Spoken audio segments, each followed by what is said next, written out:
The night was quiet on Terrace Fur. Kala stood on her porch looking up at the stars. For 6 nights in a row she had seen strange lights moving across the sky, not like the regular transport ships that passed by her farm. These lights moved differently. They appeared suddenly, stayed in place, and then vanished. Kayla worked her small farm alone. Her parents had left her the land when they moved to the inner planets for better medical care. At 32, she was used to the quiet life of a farmer. She grew silver leaf plants that the Zalorian nobles used in their fancy teas. It wasn't exciting work, but it paid well enough. The lights appeared again. 3 small dots of white light hanging in the sky where no stars should be. Kala squinted, trying to see them better. They formed a perfect triangle for a few moments, then blinked out one by one. "That's not normal," she whispered to herself. She went inside her small house and called the local security office. Officer Mel Tarek answered with a bored expression. His blue scales looked dull in the poor lighting of the security office. "Farmer Kayla, what can I do for you this time?" he asked. "I saw those lights again," Kayla said. 3 of them tonight. They stayed longer." Mel Tarek sighed. "We've been over this. They're just weather drones or maybe military exercises. The weather has been the same for months. Why would they need drones?" Kayla asked. "And we never had military exercises here before." "Listen." Mel Tarek leaned closer to the screen. "Stop calling about lights in the sky. Stop talking about them to your neighbors. It's nothing to worry about." The screen went dark as he ended the call. Kayla frowned. That was different. Usually Mel Tarek would at least pretend to make a report before dismissing her. The next morning, Kayla went to the village to sell her weekly harvest. The market was busy with farmers and villagers. Kayla set up her stand with fresh silver leaf plants and dried leaves ready for packaging. "Have you seen the lights?" a voice whispered. Kayla turned to see Jaral, an older farmer who owned land next to hers. "You've seen them too?" Kayla asked quietly. Jaral nodded. "For about a week now. My son works at the spaceport. He says the Zalorian military ships have been coming and going more than usual. Officer Mel Tarek told me to stop talking about them," Kayla said. "They told me the same thing," Jaral replied. "Something strange is happening." Their conversation was interrupted by a loud announcement. The village speakers crackled to life. "Attention citizens of Terrace IV. This is Governor Zan Varric. There will be increased military presence in our sector for the next several days. This is only a training exercise. Continue your normal activities, that is all." The message ended. The villagers looked at each other with confusion. Terrace IV was a small farming world. The Zalorians rarely paid attention to it, except to collect taxes and buy luxury goods. "Training exercise?" Jaral scoffed. "In 30 years I've never seen a training exercise here." Across the galaxy on the Zalorian capital world, Archivist Zex Toral was having a very different day. The young Zalorian moved through the Grand Archives, his scales shimmering with excitement. After 5 years of working in the archives, he had finally been granted access to the ancient records section. Zex Toral had always been fascinated by history. While other young Zalorians joined the military or pursued business, he had chosen the quiet life of an archivist. His thin frame and pale scales made him look weak by Zalorian standards, but his mind was sharp. The ancient records section was a vast room with tall shelves holding physical books and data crystals. These records dated back to the early days of the Zalorian Empire, over 3,000 years ago. Zex's Toral had been assigned to catalog a collection of military reports from the Empire's expansion period. Most of it was boring. Details of conquered planets, resources gained, and species subjugated. Then he found something unusual. A sealed file marked Species Extinction Report, Humans. Zex Toral had never heard of humans before. He placed the data crystal into his reader and watched as ancient text appeared on the screen. "Final report on the human containment war," he read aloud. "The last human stronghold on their colony world Mars has fallen. Their homeworld, Earth, is now under full Zalorian control. The remaining human forces have been destroyed. The human threat is officially ended." Zex's Toral frowned. The report was brief and lacked details. If an entire species had been destroyed, There should be more information. He searched for more files on humans and found only a few scattered references. One described them as dangerous, resourceful, and unpredictable creatures. Another warned that humans had nearly defeated the early Zalorian forces before a final victory was achieved. Most interesting was a personal note from a military commander. Let it be known that if humans ever return from extinction, the Empire will face its greatest threat. Their adaptability and determination make them unlike any species we have encountered. Zexatoral was so absorbed in his reading that he didn't notice his mentor approaching. What has captured your attention so completely, young one? Elder historian Venlakir asked. The old Zalorian scales had faded to a pale blue with age. Elder, have you ever heard of a species called humans? Zexatoral asked. Venlakir's expression changed instantly. He looked around to make sure no one else was nearby. Where did you find that name? He whispered. In these old reports, Zexatoral said.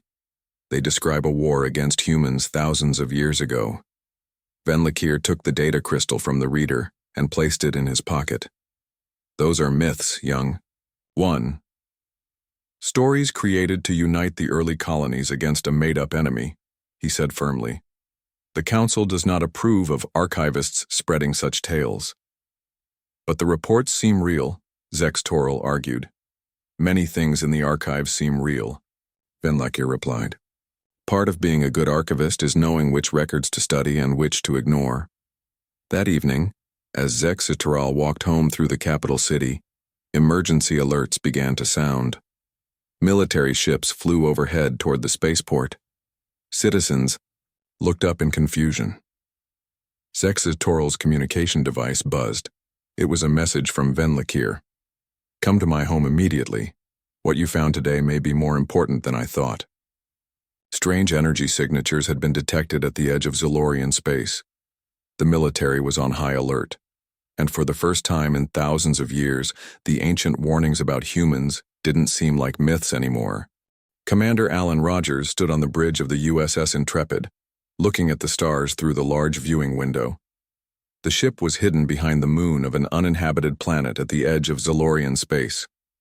His blue uniform was crisp and neat, just like he kept his thoughts and plans. Status report, Rogers said. His voice was calm but firm. Lieutenant Diane Wells looked up from her station. Her dark hair was pulled back in a tight bun, and her brown eyes showed focus and intelligence. Sir, we've successfully tapped into their communication networks, she said. The Zalorians have no idea we're here, and I've found something interesting. They think humans are extinct. Rogers raised an eyebrow. Extinct? After all this time, they still believe they won the war. Earth had not been destroyed in the war with the Zalorians as the aliens believed. Instead, a small fleet of ships had escaped with thousands of survivors. They found a hidden pocket of space far from Zalorian territory and rebuilt. For centuries, humans had developed their technology and grown their population in secret, preparing for the day they would return. It gives us an advantage, said Officer Paul Martinez from the tactical station. They won't be looking for us. Rogers nodded. What about their defenses? Outdated, Martinez replied with a small smile. They haven't changed much in 300 years. Our shields can easily withstand their weapons, and our stealth systems are beyond anything they can detect. Don't get overconfident, Rogers warned. We're here to gather information, not start a war, not yet anyway. The door to the bridge slid open, and Captain Bill Foster entered. Everyone stood a little straighter. Foster was a tall man with gray hair and a serious face that showed years of difficult decisions. At ease, Foster said. He walked to Rogers' side. What have we learned? The Zalorians still believe they wiped us out, Rogers reported. Their technology hasn't advanced much since the war. They've grown comfortable ruling their empire without real challenges. Foster looked at the tactical display showing the Zalorian empire, dozens of star systems under their control, with countless species living under their rule. Lieutenant Wells, what about the other species in their empire? Foster asked. Wells tapped on her screen. Many appear to be treated as second-class citizens. Farm worlds, mining colonies, servant roles. There are signs of resistance movements, but nothing organized enough to threaten the Zalorians. Potential allies, Foster said thoughtfully. Sir, Wells said. I've intercepted military communications. A Zalorian patrol ship reported unusual energy readings near Terrace IV before losing contact. They're sending more ships to investigate.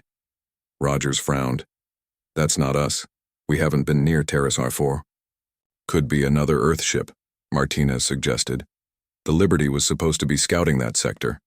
Foster turned to the communications officer. Contact Admiral Bennett. Tell him we may have been spotted earlier than planned.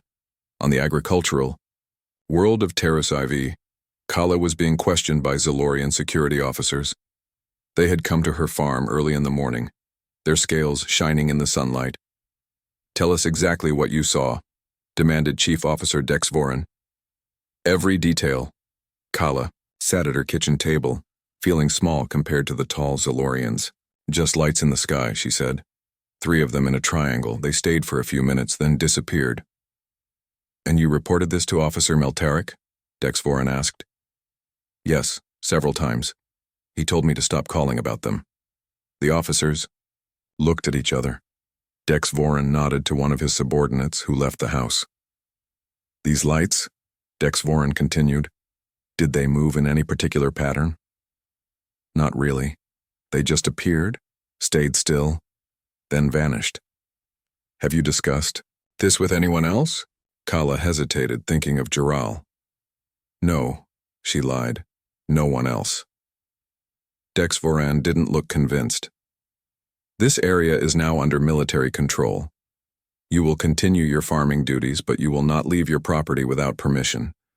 If you see the lights again, you will report directly to me. After the officers left, Kayla looked out her window. More Zalorian ships were arriving. Something was happening. Something bigger than strange lights in the sky. Across the village, Jaral was facing similar questioning. But unlike Kayla, he couldn't hide his fear. The officers found his communications with other farmers about the lights. You've been spreading rumors and causing unrest, an officer accused. They're not rumors if they're true, Jaral said defiantly.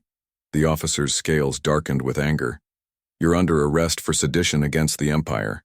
As they took Jaral away, his son watched from hiding. As soon as the officers were gone, he ran toward Kala's farm to warn her. On Zaloria Prime, the capital world of the Empire, Grand Admiral Kel Thorin received disturbing reports in his command center. A patrol ship missing, strange energy signatures, unusual lights reported by farmers. Kel Thorin was old for a Zalorian. His scales faded to a pale green. He had served in the military for over 60 years, but he had never seen anything like this. These energy signatures, he said to his science officer. What could cause them? Unknown, Admiral, the science officer replied. They don't match any known species or natural phenomenon in our records. Kel Thorin frowned. Something was tickling at the back of his mind, an old memory. When he was a young officer, his commander had told him a story passed down through generations of military leaders, a warning about a species that had nearly defeated the Zalorians in ancient times. Run a search through the military archives, Kel Thorin ordered. Look for any references to a species called humans. The science officer looked confused but obeyed. While waiting for results, Kel Thorin issued orders to increase patrols throughout the Empire, especially around strategic planets. Something was coming. He could feel it. Meanwhile, at the Grand Archives, Zex Toril hurried through the rain to reach Elder Ven Lakir's home. The old historian lived in a modest house near the archives. Ven Lakir opened the door before Zex Toril could knock. Come in quickly, he whispered. Inside, Ven Lakir had laid out several ancient data crystals and physical documents on a table. What you found yesterday, Ven Lakir said, his voice tense, wasn't a myth. The humans were real and the war against them was real, but the official history was changed. Zex Toril looked at the documents in shock. Changed? Why? To hide the truth. Humans weren't completely defeated. Some escaped. The Empire claimed victory to maintain control and prevent panic. But that was thousands of years ago, Zex Toril said. Even if some humans escaped, They couldn't have survived all this time without being discovered. Ven Lakir picked up an old military report. This is what worries me. The humans were incredibly adaptable. They advanced their technology faster than any species we'd encountered. If they found a safe place to rebuild, a loud knock at the door made them both jump. Ven Lakir quickly gathered the documents. Hide these, he whispered, pushing them into Zextoral's hands. If the authorities find them, we'll both be arrested. Ven Lakir opened the door to find military officers waiting outside. Elder Historian, Ven Lakir, one officer said. You are summoned to meet with Grand Admiral Kelthoran immediately. As Ven Lakir was led away, Zextoral hid in the back room, clutching the ancient records that told the true story of humanity. The USS Intrepid moved silently through space, its advanced stealth systems making it invisible to Zalorian sensors. Inside, Commander Rogers studied a star map with Captain Foster and Lieutenant Wells. Our scouts have located something interesting, Rogers said, pointing to a small moon orbiting a gas giant. It's a secret base, but not Zalorian. The architecture is different. Who built it? Foster asked. We're not sure, Rogers replied. But we've detected communication signals. Lieutenant Wells has been working to decode them. Wells nodded. The language isn't Zalorian.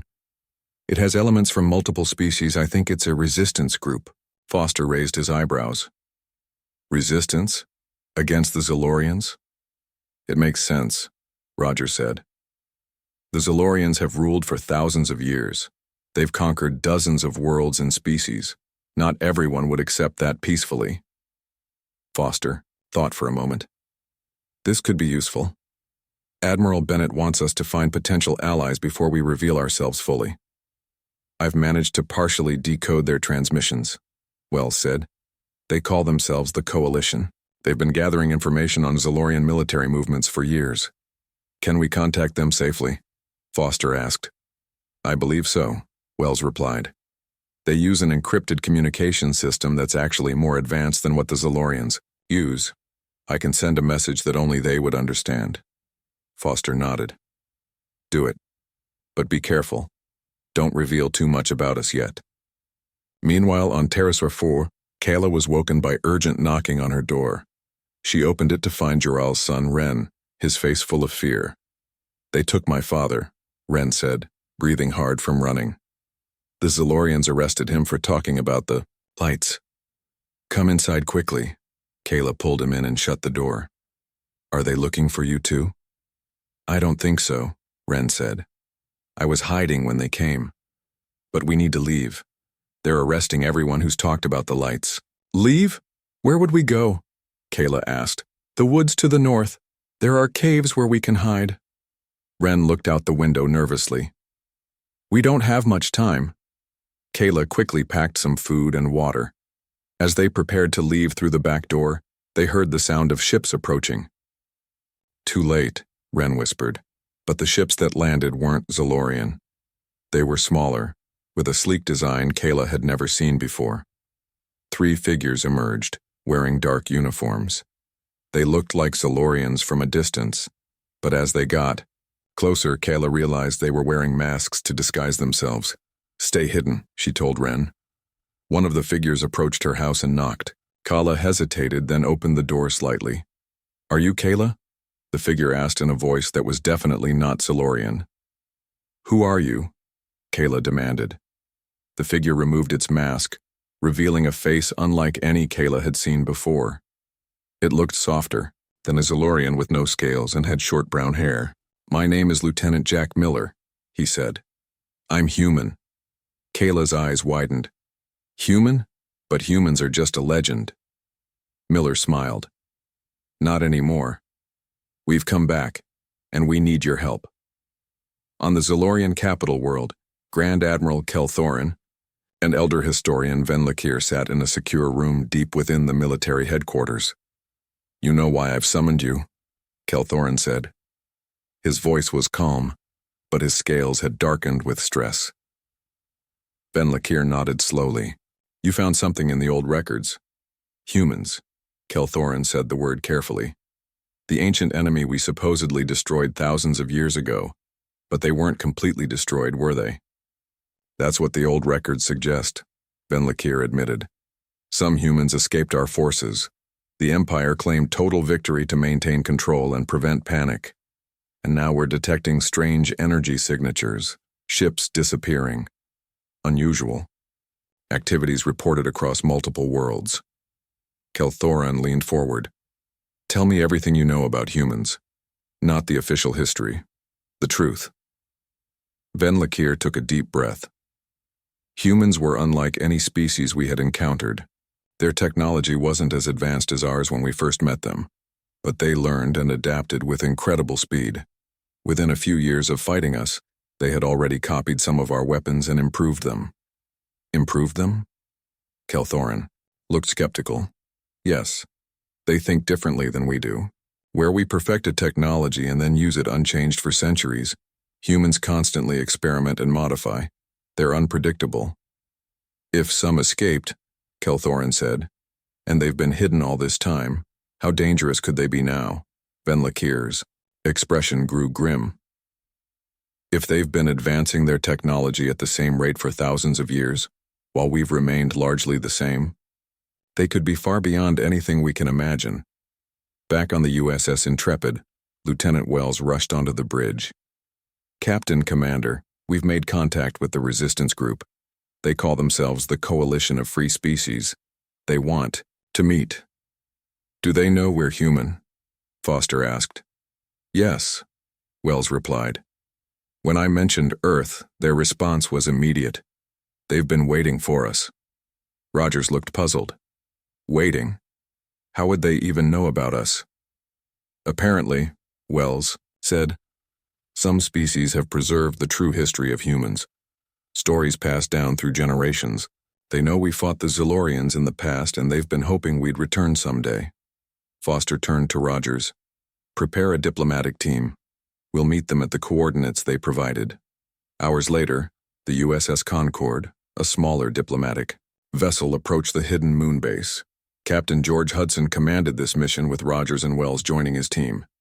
The base was built into the moon itself with only a small entrance visible. As the Concord approached, a door opened in the surface large enough for the ship to enter. Inside was a large cavern converted into a docking bay. Several ships of different designs were already there. As the Concord landed, Hudson looked out at the assembled group waiting for them. They're from different species, he noted, at least 5 or 6 different types. The humans disembarked, and a tall figure stepped forward from the waiting group. It had greenish-brown skin and 4 arms, but its face showed intelligence and dignity. I am Morcal, it said in perfect English, surprising the humans. Leader of the Coalition of Free Species. We have waited many generations for this day. You speak our language, Hudson said, amazed. We have preserved much knowledge of humans, Morcal replied. My ancestors fought alongside yours in the Great War. When the last human ships fled, they shared their knowledge with trusted allies. We have kept that knowledge safe, waiting for your return. Morcal led them deeper into the base, to a large chamber filled with representatives from various species. On the walls were symbols and images that the humans recognized as Earth writing and pictures. For thousands of years, Morcal explained, the Zilorians have ruled with cruelty. Many species serve as little more than slaves. We have worked in secret, gathering information, preserving the truth, and waiting for the day when humans would return. How did you know we would come back? Rogers asked. Morcal smiled, an expression it had clearly practiced to communicate with humans. Because your ancestors promised they would, and we have something that belongs to you. Morcal led them to a sealed door at the far end of the chamber. When it opened, the humans gasped. Inside were rows of cryogenic pods, and in each pod was a human body, preserved in suspended animation. The last defenders, Morcal said solemnly. Captured by the Zilorians but never killed.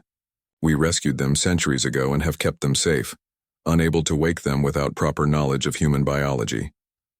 Lieutenant Wells stepped forward, examining the control panel on one of the pods. This is ancient technology, but I think I can operate it. She worked carefully and the pod began to hum. The ice covering the viewing panel melted away, revealing the face of a woman in her 50s, her expression peaceful in frozen sleep. "There's an identification tag," Wells said, reading the small plate on the pod. "Admiral Susan Clark, United, Earth Navy First Fleet." Hudson's eyes widened. "Admiral Clark? She commanded Earth's last stand against the Zolorians. If she's alive, then we have just gained an incredible advantage," Rogers finished. "She knows more about fighting Zolorians than anyone." The pod began its awakening sequence. After thousands of years, the legend of humanity was becoming reality once more. Admiral Susan Clark opened her eyes slowly. The bright lights made her squint. Her body felt heavy and cold. She tried to speak, but her throat was too dry. "Take it easy, Admiral," a gentle voice said. "You've been asleep for a very long time, or..." Woman in a uniform Clark didn't recognize helped her sit up. A man approached with a cup of water. Clark drank it gratefully. "Who?" she managed to say, her voice raspy. "I'm Captain George Hudson of the United Earth Navy," the man said. "This is Lieutenant Diane Wells. We're human, Admiral, just like you." Clark looked around, taking in the strange room and the alien being standing at a distance. "The war, did we lose?" Hudson smiled. "Not exactly. That war was over 3,000 years ago, Admiral. Some of us escaped and rebuilt in secret. Now we've returned." Clark's eyes widened. 3,000 years? How is that possible?" "You were kept in cryogenic sleep," Wells explained. "The Zolorians captured you and other high-ranking officers. Later, the Resistance rescued and preserved you." Clark tried to process this information. Her last memories were of a desperate battle, her ship damaged, Zolorian forces closing in. "Earth?" she asked. "What happened to Earth?" "It survived," Hudson said. "The Zolorians believe they destroyed us completely, but thousands escaped on hidden ships.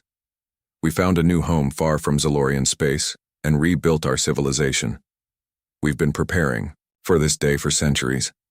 Clark slowly stood up, her legs shaky but growing stronger. "And now you've come back to finish the war." "We've come back to set things right," Hudson corrected. "The Zolorians rule dozens of worlds and species with cruelty. We have the power to change that." Morcal approached, bowing slightly to Clark. "Admiral, your return was foretold. Many species have suffered under Zolorian rule, but we kept the memory of humans alive, knowing you would come back someday." As Clark began to understand her new reality, Commander Rogers entered the room with urgent news. "Captain, we've received a message from Admiral Bennett. The main fleet is ready. They're waiting for our signal to move into Zolorian space." Hudson nodded. "How many ships?" 500 warships, Rogers replied. "Plus support vessels, the largest fleet ever assembled." Clark looked impressed. "In my time, we only had 50 ships to defend Earth." "Things have changed, Admiral," Hudson said. "Our technology has advanced far beyond what the Zolorians can imagine. But we need your knowledge. You fought them directly. You know their tactics, their weaknesses." Clark's expression hardened as memories returned. "Yes, I do. And I'll help you defeat them once and for all." On the Zolorian capital world, Zex Toral was hiding in his small apartment. After Venlakir was taken by the military, he had fled the archives with the secret historical documents. He knew it was only a matter of time before they came for him, too. His communication device buzzed. It was an encoded message from Venlakir. "Destroy all evidence. Leave the capital immediately. The humans have returned." Zex Toral felt a chill. The legends were true. Humans weren't extinct, and now they were coming back after thousands of years. He packed quickly, taking only essential items and the most important historical documents. As he prepared to leave, his door burst open. Zolorian security officers stormed in. "Archivist, Zex Toral," the lead officer said. "You are under arrest for accessing restricted information." Zex Toral was taken to a military facility and placed in a cell. To his surprise, he wasn't alone. An agricultural worker from some outer world was there too. "What are you in for?" the worker asked. "Reading the wrong history books," Zex Toral replied. You? Seeing lights in the sky, she said. I'm Kayla, by the way. Zex Toril, and I think your lights and my books might be connected. Before they could talk more, the building shook violently. Alarms began to sound. The guards ran past their cell, ignoring them. What's happening? Kayla asked. I think we're under attack, Zex Toril said. In space above the planet, Lieutenant Commander Jack Miller led a team of special operations soldiers in small, fast ships. Their mission was to disable the Zolorian early warning network, allowing the human fleet to approach undetected. Target in sight, Miller said into his communication device. Zolorian Defense Station Delta 9. His ship approached the large station silently. The Zolorians had no idea they were there. Miller's team attached to the outer hull and cut their way inside. The Zolorian crew was caught completely by surprise. Within minutes, Miller's team had control of the station. Begin the override sequence, Miller ordered. A human engineer, Patricia Daniels, worked quickly at the Zolorian control panel. Her fingers flew over the alien technology. I've found a weakness in their system, she said excitedly. Their shields all operate on the same frequency. If we can broadcast a disruption, signal on that exact frequency, we could disable their shields empire-wide, Miller finished. Can you do it? Daniels nodded. Give me 10 minutes. Miller contacted the fleet. Admiral Bennett, this is Miller.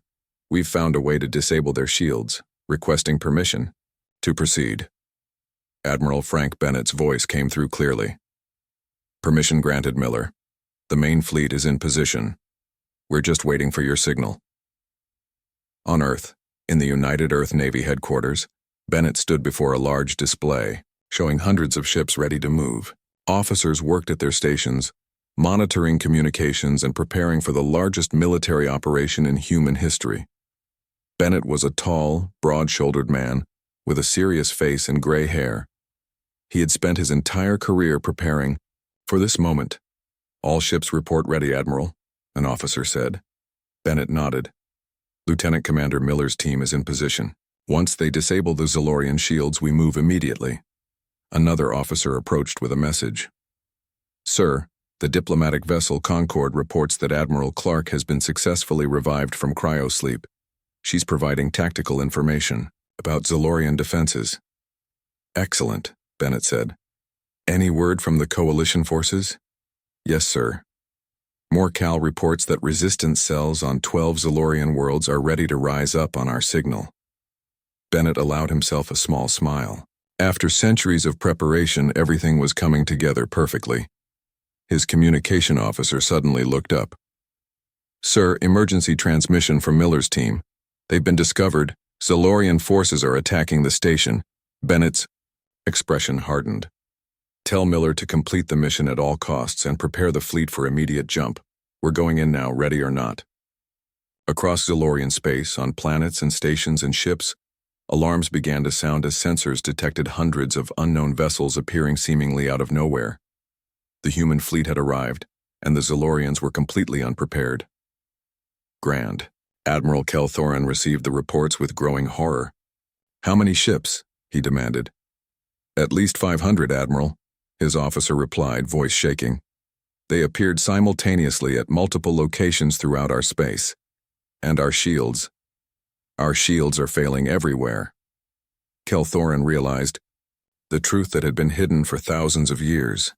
Humans weren't a legend, they were real, they had returned, and they had come for revenge. The massive human flagship USS Liberty moved through space like a predator. Its sleek black hull absorbed light rather than reflected it. At the command center, Admiral Frank Bennett watched as reports came in from across Zolorian space. Shields, down in sectors 1 through 7, an officer reported. Our forces have secured orbital control of 3 Zolorian worlds. Resistance forces are rising up on 12 more. Bennett nodded, his face serious but satisfied. Begin Phase 2. Broadcast the message to all Zolorian worlds. On every Zolorian planet, station, and ship, screens flickered and changed. Communication systems activated without anyone touching them. A man's face appeared. Admiral Bennett of the United Earth Navy. People of the Zolorian Empire, he began, his voice calm but firm. I am Admiral Frank Bennett of Earth. 3,000 years ago, your ancestors tried to destroy humanity. They failed. We survived. We rebuilt. We have returned. Bennett paused, letting his words sink in. We are not here to destroy you, he continued. We are here to free those you have enslaved and to reclaim what was taken from us. Your shields have been disabled. Your defenses cannot stop us. But we offer you a choice. Surrender now, and no harm will come to your civilians. Resist, and you will see the full power of humanity unleashed. The message ended, leaving silence across the Empire. On the Zolorian capital world, Grand Admiral Kelthorin faced the High Council. The 12 oldest and most powerful Zolorians looked at him with fear and anger. How is this possible? Demanded the head counselor. Humans were destroyed thousands of years ago. We were lied to, Kelthorin said simply. Our ancestors claimed victory when some humans escaped. Now they've returned, stronger than ever. What can we do? Another counselor asked. Fight, one counselor suggested. We still have thousands of ships. Ships with no shields, Kelthorin reminded them. Against an enemy that has clearly surpassed our technology. Fighting would mean destruction. Then we negotiate, the head counselor decided. Contact these humans, offer them something, resources, territories, whatever they want. Kelthorin shook his head. I don't think they're interested in negotiations. They've already allied with the resistance groups we've been hunting for centuries. They're here to change everything. While the council argued, in the military detention, Center Zex Taral and Kayla felt the building shake again. The guards had all left, leaving the prisoners alone. We need to get out of here, Zexitoral said, examining the cell door. Who's attacking? Kayla asked. Is it the lights I saw? Are they connected to all this? I think so, Zexitoral replied. I found records in the archives about a species called humans. Our ancestors fought a war against them thousands of years ago. We thought they were destroyed, but some escaped. I think they've come back. Suddenly the cell door slid open. A figure stood there. Not a Zolorian, but something else. A human. Zextoral? The human asked. Yes, Zextoral replied nervously. I'm Commander Alan Rogers, United Earth Navy. We've come to get you out. Me? Why? Zextoral was confused. Because you found the truth. And because we need people like you if we're going to build a better future for all species. Rogers led them through the building. Other humans in combat uniforms secured the path ahead. Outside, small human ships had landed in the courtyard. Where are you taking us? Kayla asked. To our command ship, Rogers replied. You'll be safe there. As they boarded the ship, Zexitoral saw the sky was filled with human vessels, large and small. The Zolorian defense fleet was nowhere to be seen. On the USS Liberty, Admiral Bennett received a message. Sir, Grand Admiral Kelthorin wishes to speak with you. He says he wants to discuss surrender terms. Bennett raised his eyebrows. That was faster than expected. Put him through. Kelthorin's face appeared on the screen. The old Zolorian looked tired but dignified. Admiral Bennett, he said. I wish to avoid unnecessary bloodshed. The Zolorian High Council is prepared to surrender, but we have conditions. This isn't a negotiation, Admiral, Bennett replied, but I'll hear your conditions.